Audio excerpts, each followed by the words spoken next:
சில பேருக்கு இந்த ஹைட்டிஸ் ஹைர்னியானால் படுத்தாலே உங்களுக்கு உணவு வாய்க்கு வரக்கூடிய வாய்ப்பு இருக்குது. ஸோ இவங்க கூட என்ன பண்ணணும்னா, உணவு ஒரு 7 மணிக்கு சாப்பிட்டாங்கன்னா 9 மணிக்கு தான் படுக்கணும். 9 மணிக்கு சாப்பிட்டுட்டு 9:30 மணிக்கு படுக்கக்கூடாது. ஒரு 2 ஹவரில் உணவு கீழே போக ஆரம்பிச்சிடும். ஃபுல்லாக உணவு டைஜஸ்ட் ஆக 4லேருந்து 5 மணி நேரம் ஆகும்.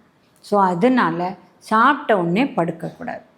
அவங்க ஒரு தலகாணியை கொஞ்சம் ரெய்ஸ் பண்ணி தான் படுக்கணும். இல்லைன்னா அவங்களுக்கு உணவு பேக்கில் வரக்கூடிய வாய்ப்பு இருக்குது. ஃபஸ்ட்டு 2 ஹவர்ஸ் வெயிட் பண்ணாலே உணவு கீழே இறங்கிடும் வயத்துலேருந்து. அவங்களுக்கு அந்த அளவு அது எஃபெக்ட் ஆகாது. ஸோ இது வந்தால் என்னெல்லாம் ப்ராப்ளம் வரலான்னா, இவங்களுக்கு சாப்பிட்றதுக்கே ஒரு பயம் வந்துடும். அதனால இது ஒரு சைக்கலாஜிக்கல் ப்ராப்ளம், மென்டல் இஷ்யூ கூட வரக்கூடிய வாய்ப்பு இருக்குது. ஸோ இது முதல்லையே தவிர்த்துட்டு முதல்லையே இதை சரி பண்ணிட்டோம்னா இது ஃபார் பெட்டர். பட் இதை விட்டுட்டு அப்புறம் சரி பண்ணணும்னா ஒரு 2-3 மாதம் ஆகும்.